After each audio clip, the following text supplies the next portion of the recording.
We welcome you to River State's Conference Men's Basketball Media Day. I'm Randy Payton, Sports Information Director here at the University of Rio Grande, joined by Rio head coach Ryan Arrowwood. And Coach, last year you guys finished 16-14, a triple overtime loss to Alice Lloyd in the quarterfinals of the tournament. That kind of typified what was a roller coaster season. Very much so. Roller coaster is a good way to put it. You know, it kind of started this time of the year last year. Lost starting point guard to injury, dismissal, quit. You know, the team we thought we were going to have just all of a sudden kind of blew up right as we're getting ready to start the season. So we never really got off to the start we wanted to, and that was kind of the season.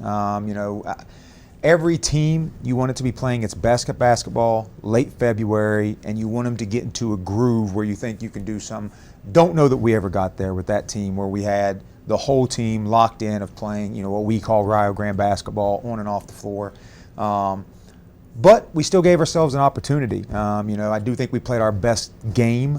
I don't say whole game, but the best 34 minutes against Alice Lloyd, and just wasn't able to finish that out against a really good team. But that team was about 5 or 7 points away, I thought, from possibly getting back to the national tournament, and we just couldn't get over that hump. For whatever reason, you didn't shoot free throws well last year. The offense, incredibly inconsistent. Maybe some of those departures, that might have had something to do with it. But 7 losses by 7 points or less, 4 of those 7 by 3 or less. Not only did it hurt, it's something that you can't allow to happen this season. Yeah, and 2 of those 4, we held the team we played to their lowest points their whole season. We lost a game where we held a team to 59. We lost a game where we held a team to 58. So, listen, I'm not a made shot, miss shot coach, but boy, you got to make shots. And we just really struggled to do that as a team. Had a couple of individuals who I thought shot the ball pretty well. But of course, if that's happening, smart coaches in our league, scouting reports get a little bit harder. So we did a lot of things really, really well statistically last year, but putting the ball in the basket was not one of them. And free throw line, every shot just had way too much pressure on it for our guys. And that's something we think our returners have improved on, and something that we really addressed in recruiting. All 3 of the guys who are going to be joining us here today, they were big parts of the team last year, returnees. 2 of them were first team all-conference.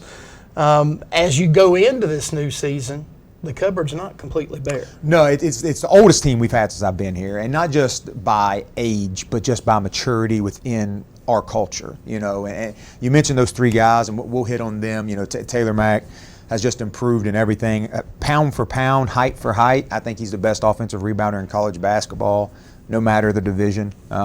He does more with his size, and defensively he just does so much that impacts winning. So really improved his mid-range shot, adding some things to his game, so we're really excited about him. Shiloh Blevins, obviously 2 years ago, All-American Player of the Year in our league. A little bit different scouting reports on him last year. But I thought from January to the end of the season, I thought Shiloh was really, really playing good basketball, the best two-way basketball of his career, especially with the scouting reports. And then, Mickey Tadich, not that he played poorly before Christmas break, but I thought from Christmas break on, he was pretty special. And, had we been able to win our conference, I think he had done enough he would have been up there for Player of the Year in our conference. He was playing that well. So, cupboard definitely not bare. Kamani Smith had a fantastic summer. Exuse Manisa had a really good offseason. We're returning a lot of core pieces. Ethan House so much better. So, the most we have coming back with the addition of some new guys, so we're pretty excited about this group. Really high on the newcomers that you brought in. I think you got 5 in the varsity program, and they all could make significant contributions. Tough word. They could contribute a lot this season. Yeah, that how you said that is kind of how it's gone some days, right? It's where you want it to go, what it could be, but sometimes it just doesn't work. So, but the talent, the maturity, they all want to be really, really good. I won't spend too much time on all of them, but Caden Warner, Adam Porter and Trey Robertson, all 3 are just really good players. Could have started at any time in our program. Trent Hunley, as big of an upside as anybody I've brought in since I've been the coach here. Mike Cody brings just a lot of experience. Played at the NAIA level for 4 years, was a 10-point scorer, very skilled. All of them adjusting to our culture, all of them adjusting to college basketball in a different role. but I do think they all want it. They're all going to contribute to our team. Gives us the deepest team we've had since I've been the coach here. It's easy for you to say. Thoughts on the conference this year? It seems like it doesn't matter what the season is. The River States Conference is a tough league, night in, night out. You know, I said last year that I thought it was the best our conference had been. I've obviously been here 2 years, but I'd followed the conference, a couple years prior to that, and I thought it was the deepest they'd had.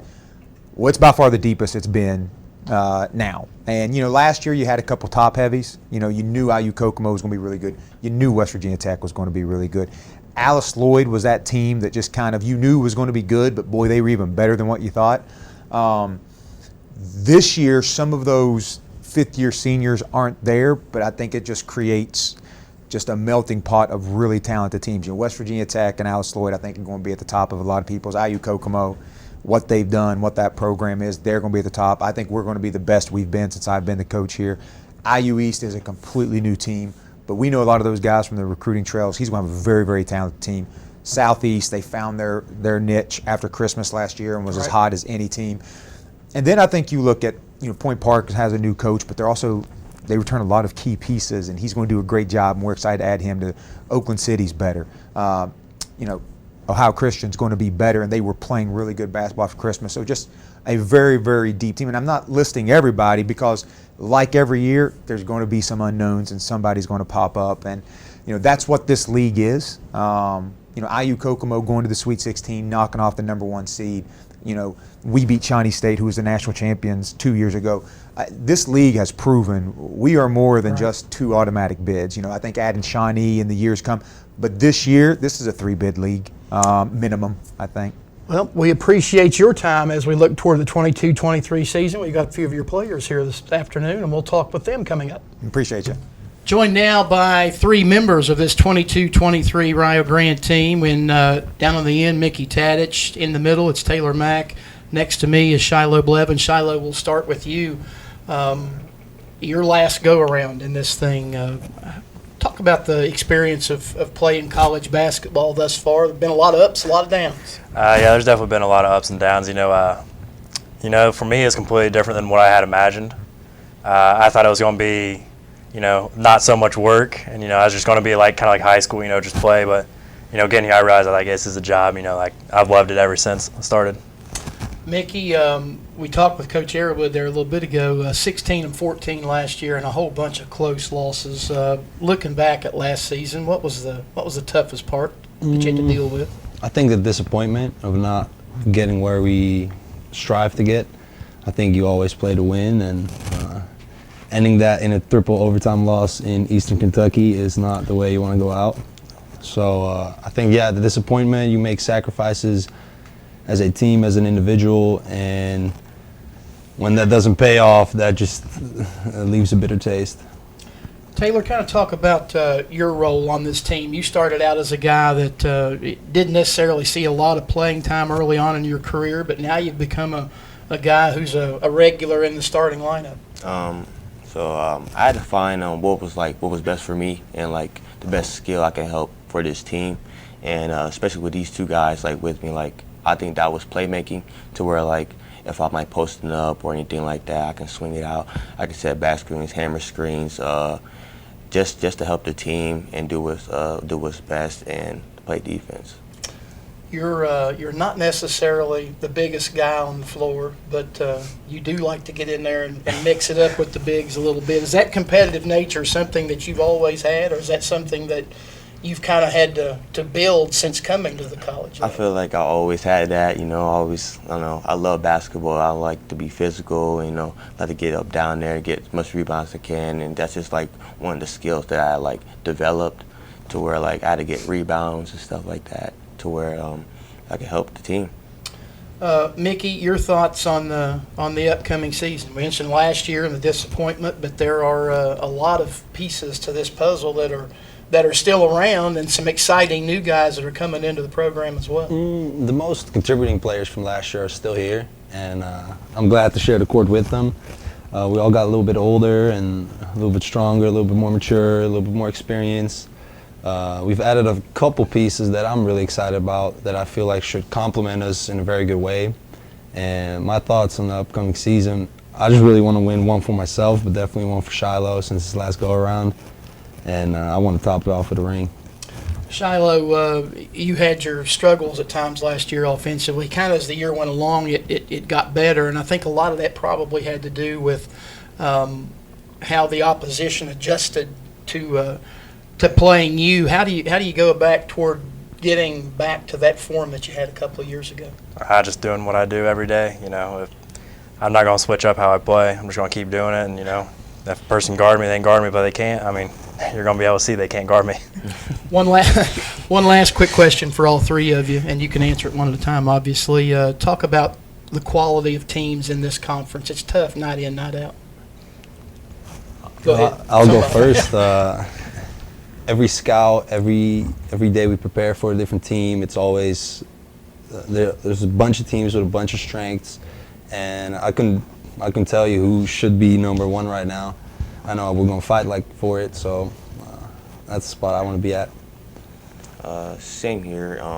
What Mickey was saying, like West Virginia Tech, you know, they're very experienced. You know, they're always the best team in our league, and I see our team being up there with West Virginia Tech, not even better.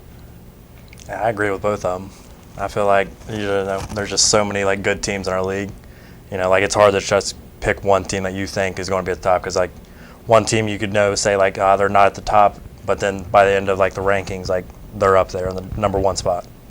Well, there you go. That's the word from the guys who'll be taking the court in 22-23 for the University of Rio Grande as we wrap up Men's Basketball Media Day here in the River States Conference.